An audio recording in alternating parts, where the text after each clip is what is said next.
Power Nickel's live investment summit today, hosted by Six. I'm pleased to introduce our speaker for today, CEO, President, and Director Terry Lynch. Terry's going to walk us through a company presentation, and after we'll be accepting questions live. I'd like to remind everyone in the audience that you can ask questions using the Q&A tab found on the right-hand side of your screen at any time. And as always, this event is being recorded and will be available to watch on Six.com in the coming days. But Terry, with that, I'd like to hand things over to you and get us started. Great. Well, thanks for having us here, and it's a great day for Power Nickel shareholders and interested shareholders because we released a great initial inaugural 43101 press release today on our Nisk project in James Bay, or just south of James Bay, Quebec. And I'm going to walk you through a quick presentation of why that's significant and why it should make you very interested in owning Power Nickel if you don't already own it, or owning more of it if you have some already. So let's go.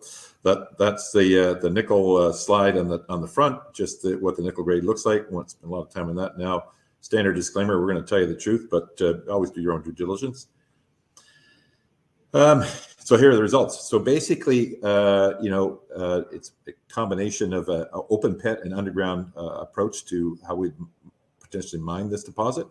It's an indicated and inferred resource at this point, so roughly 2.6 indicated, about 1.4 inferred, around 1.2 to 1.3% nickel EQ. And we use very conservative numbers, as you see below. We used basically $8 nickel, and I'll go into why we use those numbers. Basically, we did that to match up against the talent metal deposit, which is probably the only deposit that the market currently thinks is commercial in the nickel junior universe. And so we want to be compared against that because we think we're about to get commercial, and that's what we want to be when we grow up. So just last week, another firm issued a PEA with using the 960 number. So if we did that, we'd immediately go from 4 million tons to 5 million tons. So that type of thing would really be helpful, but we did this way for that reason. But we think there's tons of upside on this resource, and we'll walk you through that. The assumptions are laid out in the press release. Obviously, super small. You can't even possibly read them here, but it's just legally I had to put them in there, and you can get them on the press release that's readily available on the internet. From an investment perspective, we did a quick crunch. We've always looked at these nickel sulfide juniors that have a resource, and we always sort of said, okay, what is everyone getting paid for a pound of nickel in the ground? So forget how many pounds they discovered. You can divide it all out and finally get back to a number saying, well, what are they getting paid pound nickel in the ground? So as of today, we're getting paid something. Of course, my face is over the number. I think it's 6 cents. Talent metals is 98 cents, and class 1 metals 18 and 31.37. Bottom line, here we are. We've just released a great result, and we're trading 3 to 5 times less than everyone else, 15 times less than talent nickels for just the nickel that we discovered already in the ground.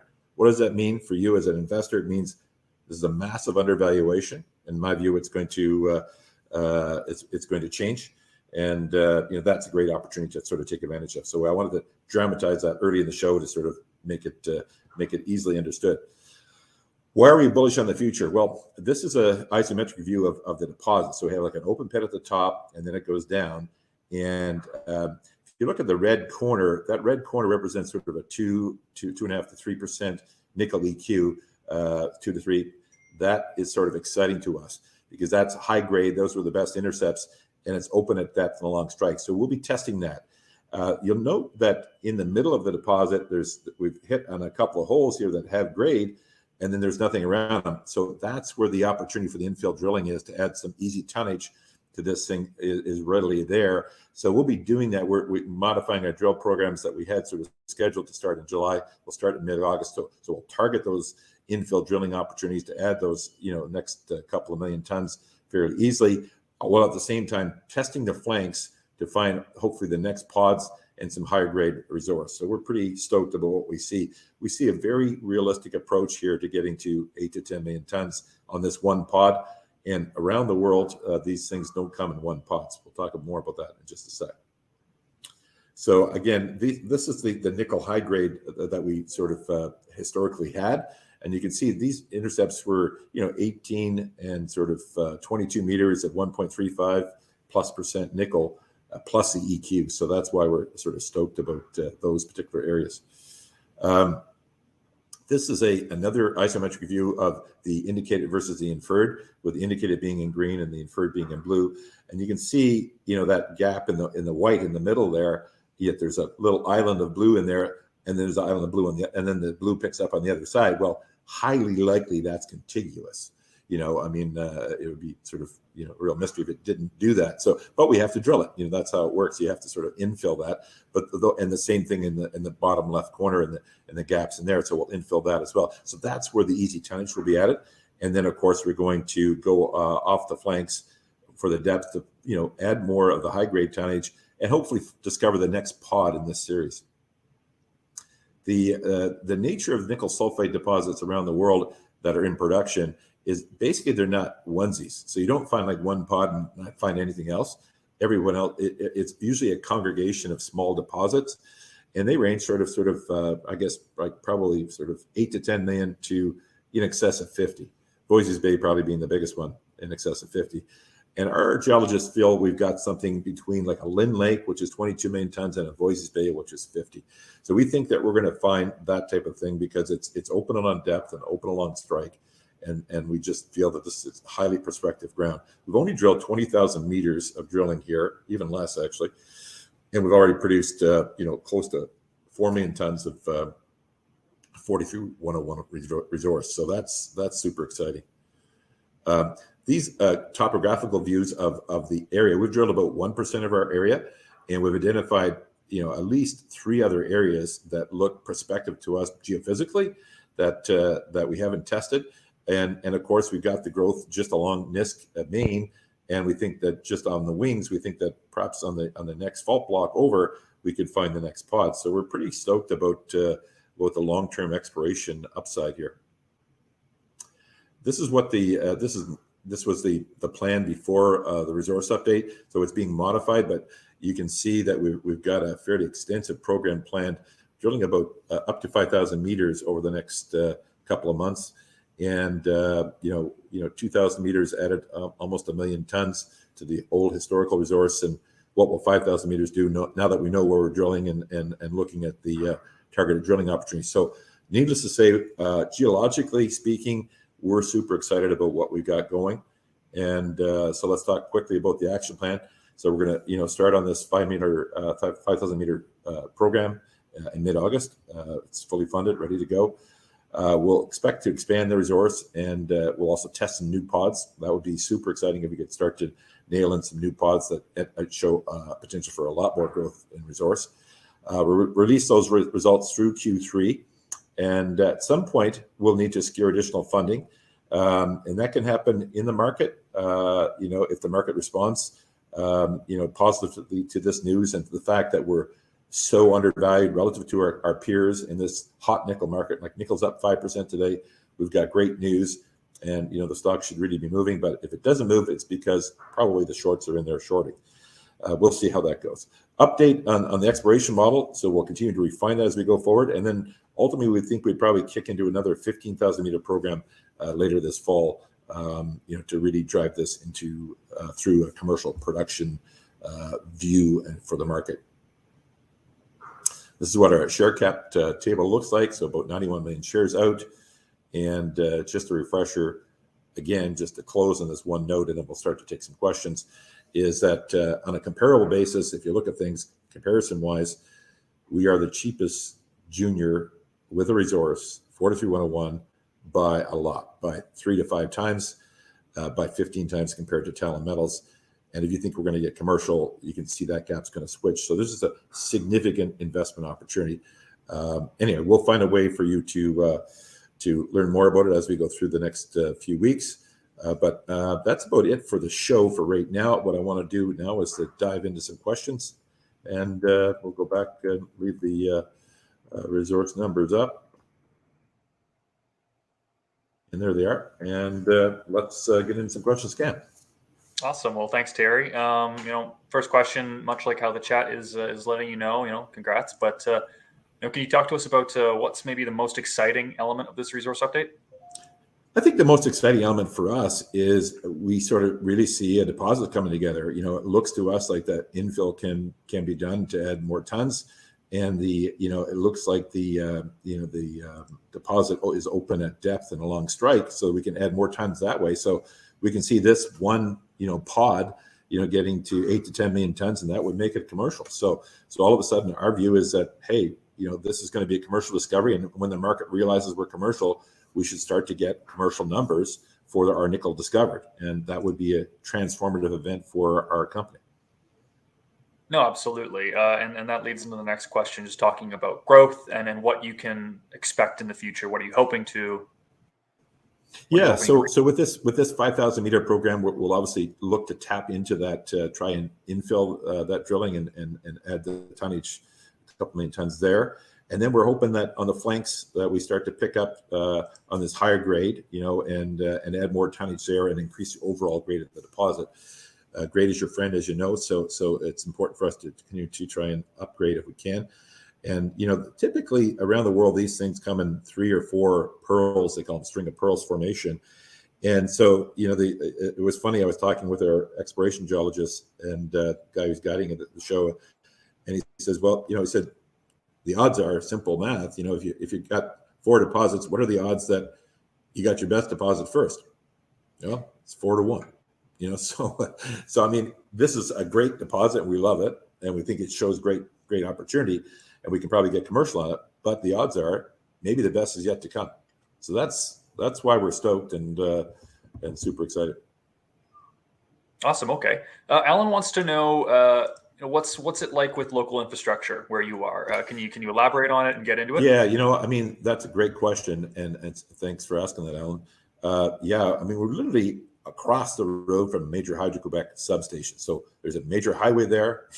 Obviously a lot of workers going there every day. So there's basically local infrastructure. There's the Namaska Airport's about 10 clicks away. So we're in really great shape. This would be one of the easiest mines to develop in all the world. And it would probably be the greenest nickel mine in history, because obviously we've got Hydro-Quebec across the road, and that can power things. So it's, infrastructure-wise, it's fantastic. And it's also a shallow deposit. So we start at 80 meters, and right now we've gone as deep as 250. So again, that's really great. So we're in super shape from an infrastructure perspective. Awesome. All right. Eric wants to know if you could provide some context on the historical elements. Who discovered the deposit, and what was the previous 43-101 resource estimate? It was discovered by Monarch Resources. I would say they were the principal. They were the guys who brought and created the first 43-101 back in 2006, 2008 range, and they did a good job. And it was funny, one of the questions I had when we first acquired the project. Usually, if these projects, old projects, are still around, there's some wart, there's something fatal flaw. Otherwise somebody would have produced it. So I talked to Jean-Marc Lacoste, he's a really successful, bright mining guy. So even more of a warning danger to say, hey, if this bright, successful mining guy sold this deposit, danger sign. So I talked to him. I said, well, why would you do that? Because it looks pretty good to me. And he said, listen, we had the gold discovery and the nickel discovery at the same time. Markets were good. We kept them running. And then all of a sudden the GFC happened. Markets crapped out. Nickel went into the dumper. And, we couldn't run with both projects. And we had an opportunity to trade, the nickel deposit to Critical Elements, who were looking for a major play for gold deposit that's around our gold thing. So it wasn't like we didn't like it. It was just like, we felt more likely we could bring the gold project to fruition quicker, and he ultimately did. So he made a great trade. So it wasn't any vendetta on, or didn't think that this was going to be. He said, I always thought it was going to be a mine. So then it comes to back, why did Critical sell it? Well, Critical sold it because they got the Rose lithium deposit. They happened to discover it just sort of coincidentally at the same time that they made this trade. And obviously lithium became red hot, and they've got literally the best lithium deal on the planet. I think right now it's like, I don't know, their NPV of the final feasibility is like 1.8 billion at 81% IRR. It's unbelievable. Great deal. So they're focused on that. And I was like an investor, a significant investor in Critical.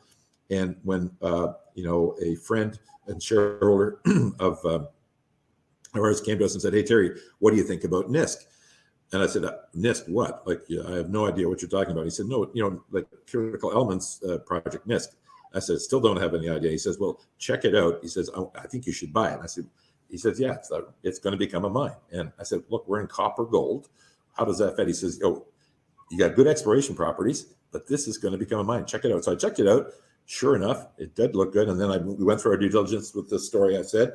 And I came back to Critical and I said to Jean-Sebastian, I said, "JS, I didn't even know this was on the books, and I'm a big investor." And I brought guys to the table, and it's like, the best way to monetize it is to put it into another vehicle. And I said, why don't we make a deal?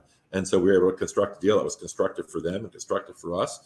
And that's how we got the deposit. So it's a pretty exciting and interesting story about how these things evolve, but these things happen in junior mining.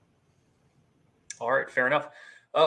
Bernhard is wondering about specifically slide 12, which I'll go take us to item 4.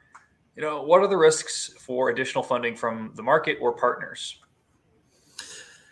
That's probably the biggest risk on the company is the financial risk. At some point, mining companies need money, so we will need to raise money. Now, we've got enough money to move forward with our drilling, but we've got sort of 3 avenues to finance, I would say. First avenue is if the market reacts and takes this, 30 cents and above where it should be, and then we could do something, between the hard and flow through at those levels. Last financing we did was 25 cents and 40 cents. Nickel was less than $5 a pound, and we had only a historical resource, and nothing had been proven on the geological model. So we've executed very well on the operating side. Markets dumped crazy. So if that doesn't happen, if the market stays down here, then we would two options exist at that point in time. So the first option is we're talking to strategic partners that we might sell a piece of the deposit to, for a lot more than we would get for our stock. So that I'd rather do that later in the exchange, but that's an alternative for us, and we'd look at that. The final option is if again, and our view is, we have to do our job as management now, get these good results out, communicate to our investors, communicate to the funds and whatnot. So it's going to be a 2 or 3 week exercise. Obviously, we would hope that the market would react today, but we recognize Power Nickel is a micro cap, a nano micro cap, super, super small. So hardly anybody knows about it. So the fact that the stock hasn't moved today doesn't mean that it won't move in the next couple of days or whatever, or as we get out there and communicate the story. So, so we're going to get out there and communicate the story for the next 2 or 3 weeks, work our investor base hard, show, like we've shown in our comparable tables, why the relative value exists, and then we'll see where the stock is, and then we'll make our decision. But one of the fallbacks to this opportunity, I believe, is if we had to do a financing down here, we would be doing it, we would do a rights offering, because if we're going to give the thing away, let's give it away to our own shareholders, and let's have it backstop, like management or management group would backstop it, because we believe in it. We would invest more money here. I haven't been able to buy a stock for the last many weeks because I was in a quiet period because the results were coming, and now that's off. But we'll see how it evolves here. And one thing's for sure, we'll get the money to move forward, and we're going to create great value for our shareholders from here. Great, thanks for that, Terry. Rich wants to know if you could please elaborate further on your comments regarding the shorts. Yeah, people know me that I started Save Canadian Mining, so I identified that shorting is a major problem in mining, not just Power Nickel, it's across the board. We actually did a study, and we showed that historically, before 2012, when the tick test was taken off, and that basically allowed the shorters to come in, that the entire TSX and TSXV metals and mining index, that's every mining stock out there, traded about 3 times higher than today. And basically what we did was we compared it to the commodity price indexes, both the base metals and the precious metals. Typically, the metals and mining index would trade at or slightly above that, which makes sense. Like, we're a commodity business, we're going to trade in line with commodities. Today, we're trading at 35%. That's because the system is broken. and we need to change it. The U.S. is waking up this, like the shorts are in serious, they're scared down the States because the U.S., finally the SEC is getting some muscle together and going after these guys. It's high time Canada does the same thing, and we're trying to do something about that at State Canadian Mine.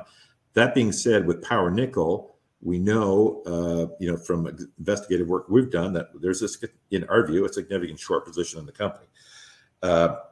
Who in their right mind is selling the stock today when the best news we've ever had comes out? Nickel's at 5 cents. Who? You've been holding all this long and now you sell today? I mean, it doesn't make sense. So what's happening is the story is simple. If you are a shorter, you want to force companies to take money from you down here. You've sold the stock at 25, 30 cents. You buy it back at 10 cents. It's a hell of a trade. Okay, that's what's happening. So, but that's not going to happen here because we're not going to take that trade. We're not going to take their money. If we're going to sell this thing cheap, it's to our own shareholders.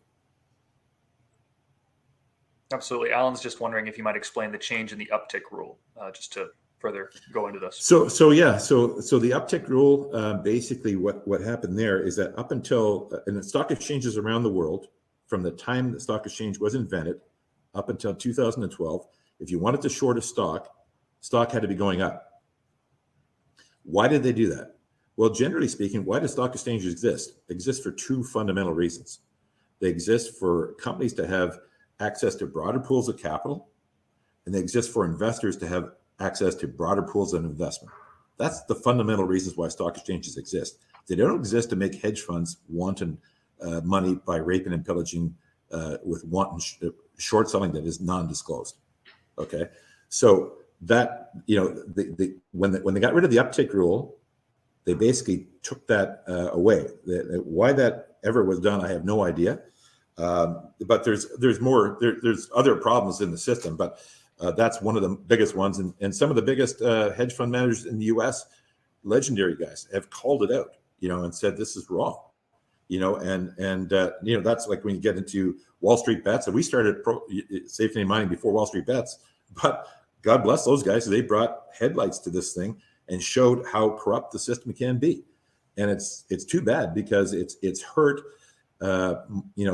obviously mining communities because exploration dollars are not pouring in. We can't be, growing these deposits and putting the work. Now, we have to be scrambling, to try and make something work financially.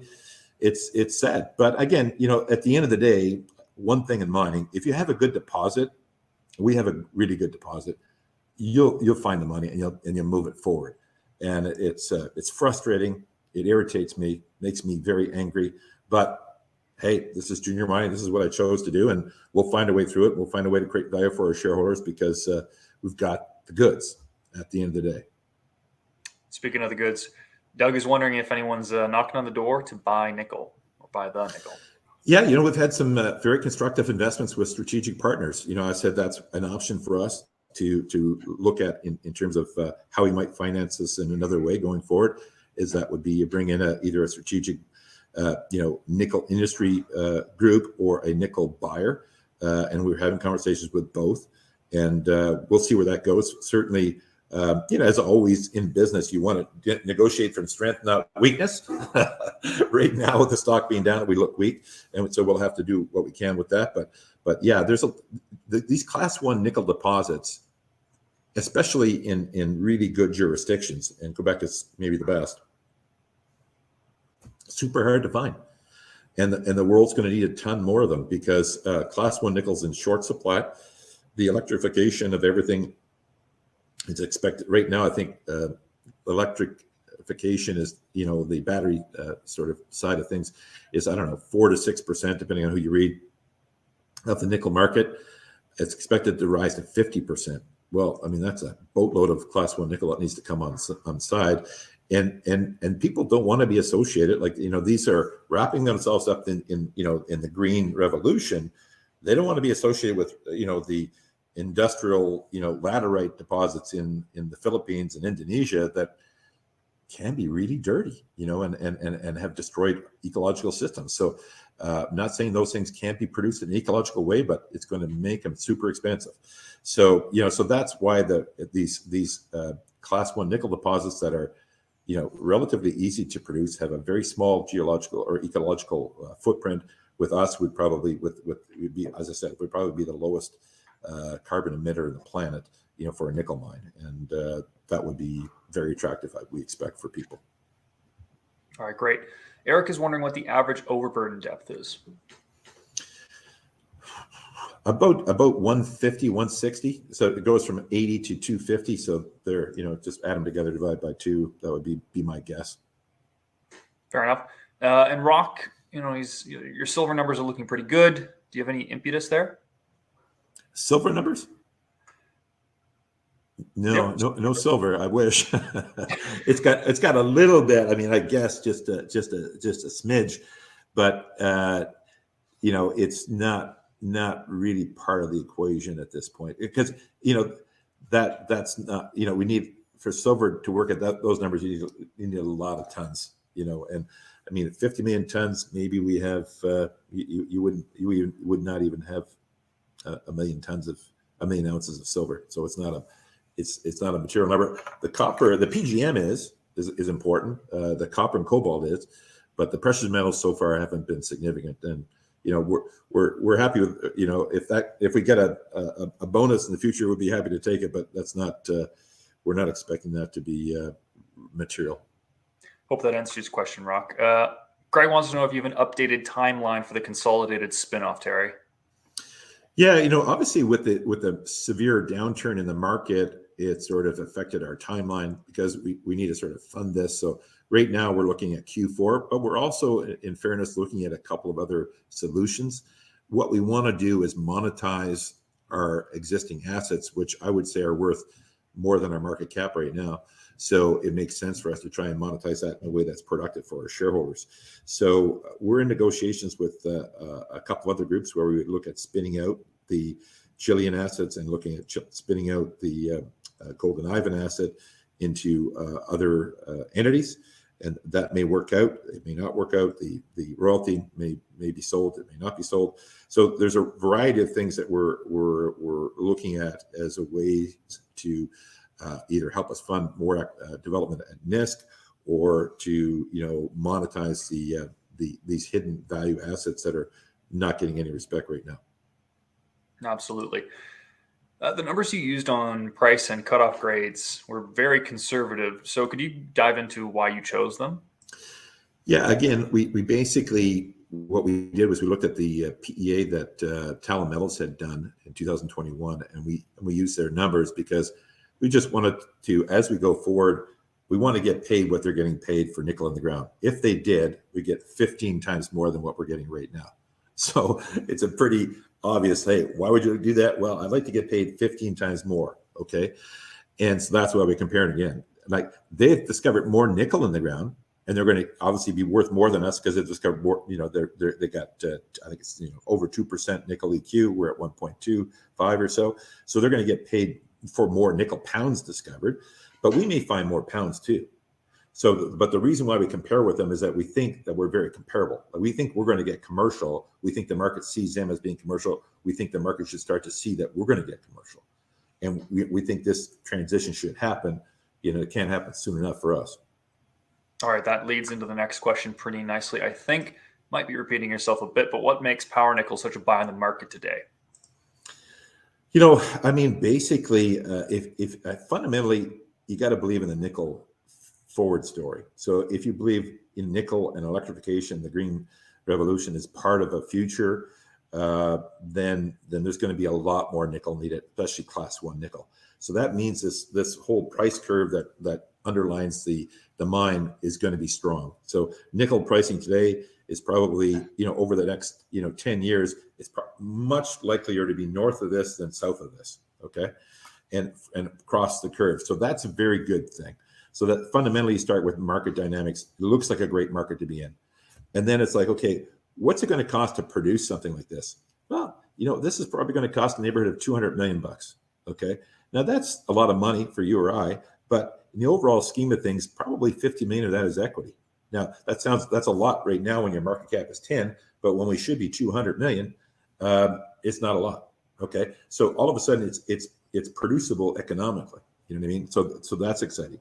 And I think, whenever I start when investing, I always look and say, okay, who are the comparable companies? What do they look like? And and I try to compare things on an apples to apples basis. So for us, we looked at what are we getting paid for pound of nickel in the ground? And that table that we put in our handout today is an accurate reflection of the pricing from last night with the 4 to 3 ones currently that are on the table. And that's what it is. So you can see right now we're, the cheapest nickel deal per pound of nickel in the ground of any of them by a lot, by 3 to 5 times of the juniors, by 15 times relative to talent metals. And then if you look and say, okay, but is there some fatal flaw? Are they located in Venezuela where it's going to be too dangerous? You're not going to be able to produce? No, we're in Quebec. We're off the highway. We're right beside a Hydro-Quebec substation. So you look at community risk. No, we don't have community risk. We have very limited community risk because Cree very supportive. Lots of mines being developed in the neighborhood. Political risk. Canada very stable. Quebec very stable. They highly support mining. Have a great tax incentive program that enables miners to finance very effectively. So that's good. Then it's like, okay, what about the deposit risk? Well, deposit's shaping up quite nice. It's got tonnage is coming along. Grade's okay. It looks like it can improve. It doesn't get much better than this, really. And so we're super bullish. And obviously we need to get this message out to our investors and to say, hey, guys, you're not coming into Power Nickel to make 10% or 20% or 30%. You're coming in here to make 10 times your money. That's my view. If you don't think this has got that potential, and that's what you should be when you make this speculation, because this is a speculation. Junior mining is a speculation, but you hopefully do it. It's like playing poker. It's like you got 3 aces in your hand, man. That's going to win a lot of poker hands. Okay, so we've got a good poker hand here, folks, and that's my view. If you're going to speculate in this investor scene and where is value today, I'm telling you, in industrial metals, particularly the electronic ones, are going to be great value. Maybe not so today, maybe not so in the next 2 weeks, but come back in 6 months, you'll be super happy. And that's and in a year, who knows what you're going to look at. So I'm bullish. We're obviously being aggressive in saying to people, we love what we're doing. You should love it too. Get out there and if it fits in your portfolio, please consider buying us. If you don't believe in your cooking, then you should probably retire as a cook. But we believe in our cooking here, Cam. So we're still staying at the oven. All right, well, that sounds good to me. Another question, okay, you've already talked about this again, but maybe you can reiterate and go over the points just one more time. What are the future plans for you now? Yeah, so basically, as a result of the resource update, we're refining our drill program to do 2 things. One, tap into the infill drilling opportunity so we can add more tonnage, so the next update will be even better. And second, that we can test the flanks of the deposit, which look to us to have a lot of potential for higher grade intercepts and to even grow more tonnage that way. And then the third objective would be to try and find new pods because we know this is highly likely to be in the neighborhood, and we just need to get more drilling done to do that and drill in the right areas and test the right theories. So Mother Earth never gives it up very easily. She's very protective with her resources. And so she'll no doubt be crafty, but we've got a pretty good look at this thing. We understand this particular pod very well, and we can do good work here. And now we need to find some other pods. So that's what we're going to focus on doing. So the first 5,000 meters will be basically drill the infill drills, get the lower depth extensions and the high grade intercepts tested, and then start to test the flanks.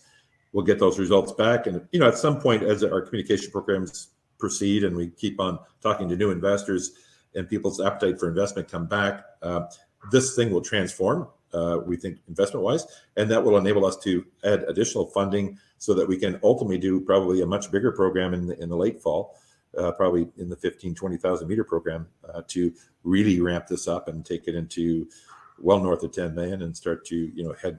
We think, as I said, our geologists feel that we've got somewhere between a Lynn Lake, which is 22 million tons, and a Voices Bay, which is in excess of 50. I think that's what we're going to find here at Nisk, and our job will be to get that done over the next 12 to 24 months. All right, Terry. Well, listen, that's all the questions we've received so far. I'd like to pass things back over to you just as we wrap up. So for some final remarks, I'd like to remind the audience before I do that, though, that you can download this handout in the handouts tab found on the right-hand side of your screen at any time. But Terry, with that, pass it back to you for some closing remarks. Yeah, well, listen, I appreciate everyone attending, and hopefully we've been able to give you some insight as to why we're excited about the work that's been done and the results that have been delivered, and why we're really stoked about the future, and why we think there's going to be a really bright future for Power Nickel shareholders and for the Nisk deposit. So we hope you'll take a thorough look at our deck and our due diligence that's available online. And if you've got questions, you can always email me directly. I think that contact level is there, and we're pretty straightforward with our shareholders. We don't gild the lily. We sort of say what we believe, and we sort of lead with our heart. So anyway, it's a great time it's a great day, and hope you guys are enjoying your summer, and that you're watching this and having a beer at the lake or at the beach or some nice spot where you're chilling. And have a great day, folks, and thanks for attending.